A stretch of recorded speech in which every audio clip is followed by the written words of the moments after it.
Bonjour et bienvenue. Aujourd'hui, on plonge dans le monde du foot. Bonjour. Avec une observation, une seule phrase en fait, mais une qui marque, Oui. prononcée par Jamie Carragher, Mhm. l'ancien joueur, maintenant consultant très influent, C'est ça, sur le joueur Ilimane Ndiaye. exactement. Donc notre point de départ, c'est ça, cet extrait, cette petite phrase rapportée, Mhm. et l'idée, c'est de la décortiquer un peu. Pas juste l'entendre, mais l'écouter vraiment. Comprendre ce qu'il y a derrière. Voilà. Qu'est-ce que Carragher a voulu dire?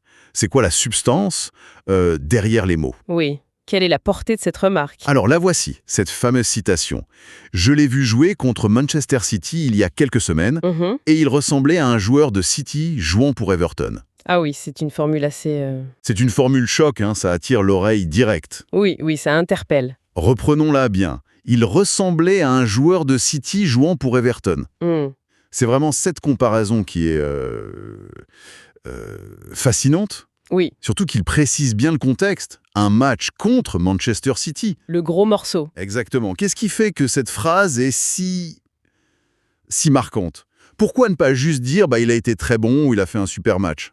C'est justement là toute la finesse, je trouve, de l'observation de Carragher. Ah oui, Choisir comme référence un joueur de City, c'est pas du tout anodin aujourd'hui. hmm, Manchester City, dans le foot d'actuel, c'est un peu la référence absolue, non? oui, en termes de style de jeu, de possession. Voilà, maîtrise technique individuelle, intelligence tactique, jouer sous pression. Une philosophie de jeu, quoi. Exactement, très identifiable. Et Ok. avec des joueurs de classe mondiale partout. D'accord. Donc, quand Carragher utilise cette comparaison, il plaque tout de suite une grille de lecture hyper exigeante sur la performance d'Ndiaye. Il ne dit pas juste « il a été bon Non, il suggère qu'il a montré des qualités très spécifiques, un certain style, peut-être une aisance, qui rappelle ce standard-là, ce niveau très élevé. ». Et le fait d'ajouter « jouant pour Everton », ça renforce encore l'idée. Ça crée un décalage. Exactement, c'est la deuxième partie de l'image, sans vouloir être désobligeant envers Everton, bien sûr. Non, bien sûr. Mais dans le contexte de ce match-là, contre City, comme le dit Carragher, ça crée un contraste qui est assez saisissant. Hmm. Ça suggère qu'Ndiaye, ce jour-là,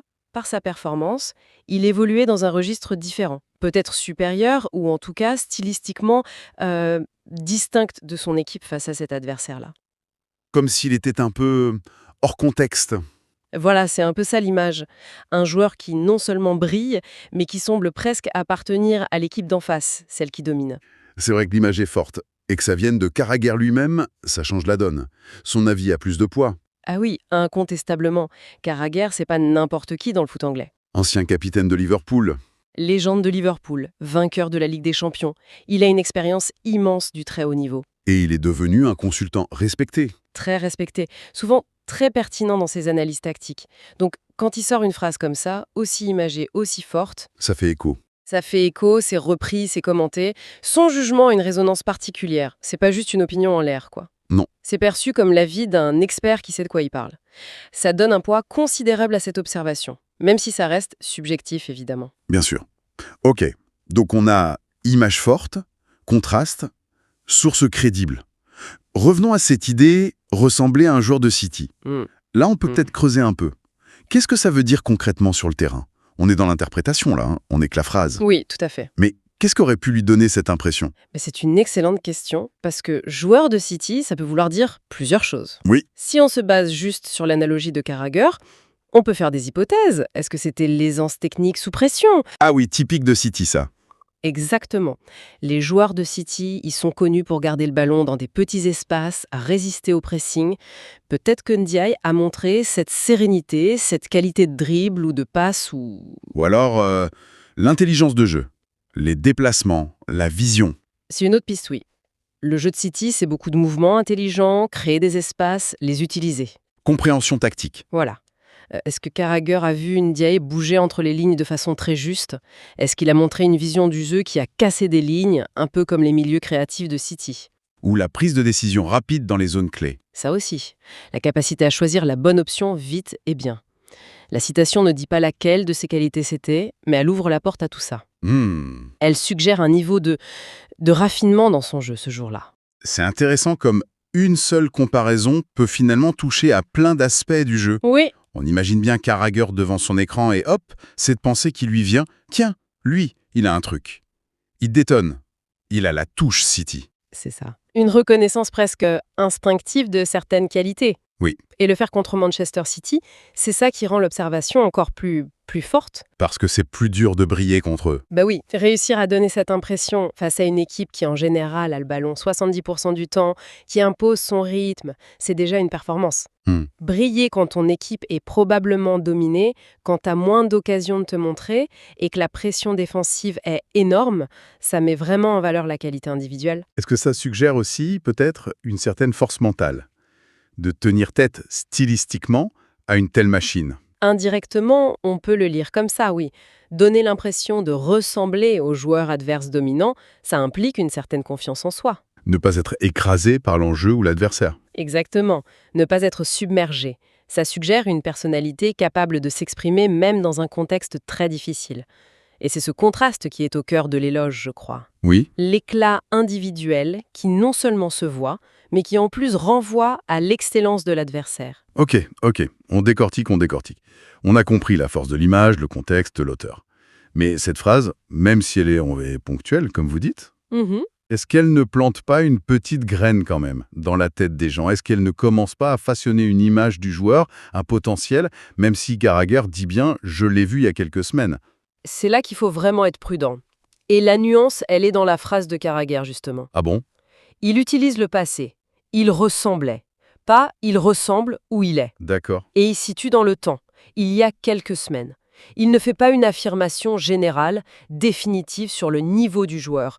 Genre, c'est un joueur niveau City. Non. Il décrit une impression à un moment M. Voilà. C'est un instantané.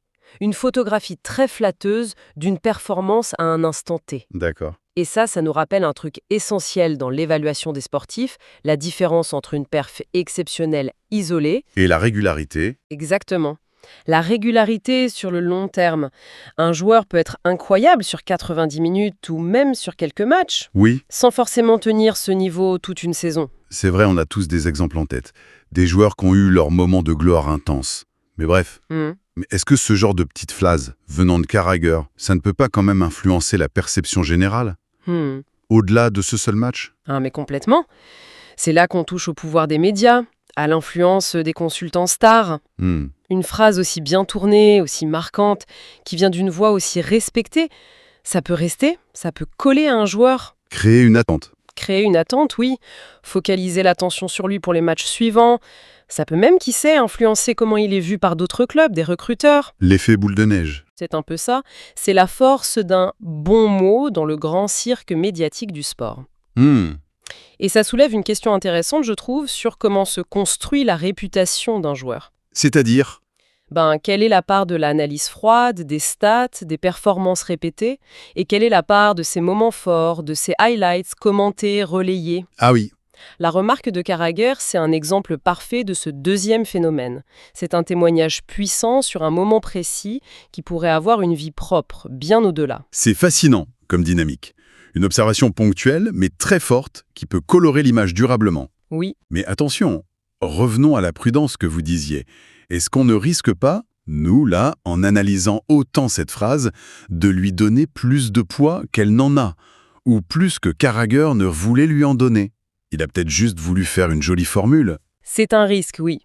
L'analyse doit rester mesurée. C'est possible que pour Carragher, ce soit juste une observation parmi d'autres, une façon imagée de dire « il a fait un bon match ». Mais quand même, la spécificité de la comparaison, joueur de City, et le contraste, ça la rend assez riche pour qu'on s'y arrête un peu. Elle dit beaucoup en peu de mots. Voilà, elle condense pas mal d'infos et de jugements implicites. D'accord. L'important, c'est juste de ne pas transformer cette impression ponctuelle en vérité absolue ou en prophétie. Non. Il faut la prendre pour ce qu'elle est, le regard pointu d'un expert sur une performance spécifique, à un moment donné. Ça met en lumière une capacité en potentiel, peut-être? Exactement. Mais ça ne garantit rien pour l'avenir. La confirmation, elle doit venir du terrain, match après match. Bien sûr. Alors, si on essaie de résumer un peu tout ça, on part d'une citation courte, mais dense. Très dense. Oui. De Jamie Carragher sur Iliman Ndiaye. Le cœur du truc, c'est cet éloge puissant qui passe par cette comparaison assez audacieuse, ressemblait à un joueur de City. C'est ça. Et cette comparaison, elle suggère un haut niveau. Qualité technique, intelligence de jeu, style. Un certain standard d'excellence. L'impact de la phrase est renforcé par le contexte. C'était contre City, l'équipe référence. Et ça crée un contraste fort avec son équipe Everton, du moins pour ce match-là. L'idée clé, c'est que Ndiaye a semblé, pour Carragher, évoluer dans une autre dimension ce jour-là. C'est exactement ça. Et on a aussi souligné l'importance de qui le dit, Carragher, dont la voix porte, Oui. et la nécessité de nuancer. C'est une observation sur un moment précis, un instantané de performance, pas une évaluation globale ou une prédiction. Ok, donc au final, qu'est-ce qu'on retient? Que cette phrase de Carragher, c'est un super exemple de comment le langage imagé, les comparaisons fortes, ça marche dans le commentaire sportif. Oui, c'est un compliment de très haut niveau. Utiliser le benchmark City pour souligner la qualité d'une performance individuelle, surtout dans un match comme ça. Elle cristallise vraiment l'impression laissée par Ndiaye ce jour-là. Elle témoigne d'une capacité à se hisser à un niveau remarquable, même dans un contexte difficile. C'est ce mélange qui la rend si notable. Reconnaissance de la qualité et de la performance dans la guerre-cité. Tout à fait. Et ça nous laisse peut-être avec une petite question pour la fin, une réflexion un peu plus large. Oui, on pourrait se demander justement comment ces instantanés médiatiques, ces phrases chocs de personnalités influentes, comment ça interagit avec la carrière réelle des joueurs. Est-ce qu'une remarque comme ça, même isolée, ça peut ouvrir des portes ou créer une pression en plus ou juste façonner une image publique qui colle aux joueurs pour le meilleur ou pour le pire? Le pouvoir des mots et des récits dans le sport. Exactement. La perception qui compte presque autant que la stat brute. Comment un moment capturé par un regard expert peut prendre une ampleur parfois inattendue. Une pensée intéressante sur la fabrique des réputations sportives. Voilà qui conclut notre exploration de cette petite phrase qui disait beaucoup. Merci pour cette analyse. Merci à vous.